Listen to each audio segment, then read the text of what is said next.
Hello, this is Neville Buchanan with the Summit Church of Christ in Cold Spring, Kentucky. Welcome to today's study. We're looking at the book of Revelation, chapter 2, verses 1 through 7. Ephesus, where's the love? Other possible titles could be The Danger of Drifting, Losing Your First Love, A Backslidden Church, Potholes in the Road to Ephesus. The map, you can see the island of Patmos where John was writing. Then the first church, Ephesus, and we'll keep going around in a clockwise motion. Jerusalem also prominently displayed on this beautiful map.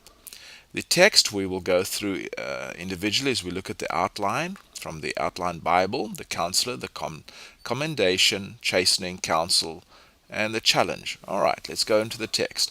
The counselor, Jesus holding the 7 stars, and he's walking among the 7 lampstands.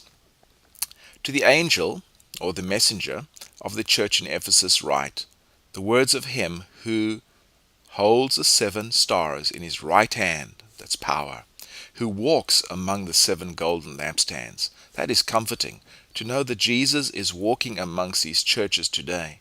The word angel is mostly used of a heavenly messenger. However, Jesus also uses it several times to refer to John the Baptist. Also it refers to people who he sends ahead to be his messengers. The commendation then, I know your works, your toil, your patient endurance, and how you bear with those who are evil. But I've tested those who call themselves apostles and are not, and found them to be false. I know you are enduring patiently and bearing up for my name's sake, and you have not grown weary. So, as Jesus walks amongst these churches, we see this idea of he knows, I know. He knows what's going on in the church constantly. I believe in the later date of this book having been written, so I believe that this church has been faithful for about 40 years. That is no small feat. That is pretty amazing. Yet in verse 6 he says, this I have against you. Yet this you have. You hate the works of the Nicolaitans, which I also hate. We're not sure of who the Nicolaitans were. Maybe the first division of clergy and laity, but whoever they were, Jesus hated them also. And so we find that there's a lot of commendation here. Chastening, verse 4, they have, however, left their first love. So while everything's going good, there are some things that they could do better. Here is a counsel on how they should get better.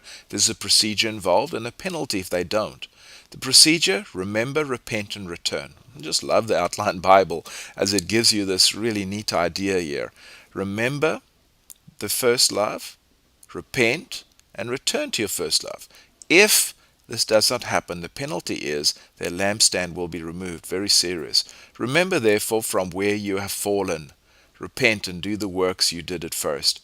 If not, I will come to you and remove your lampstand from its place unless you repent.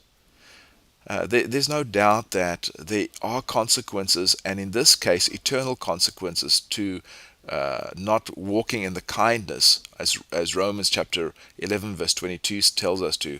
If we walk in the kindness of God's law and of Jesus' love, we will find his kindness. Otherwise, we'll find his wrath.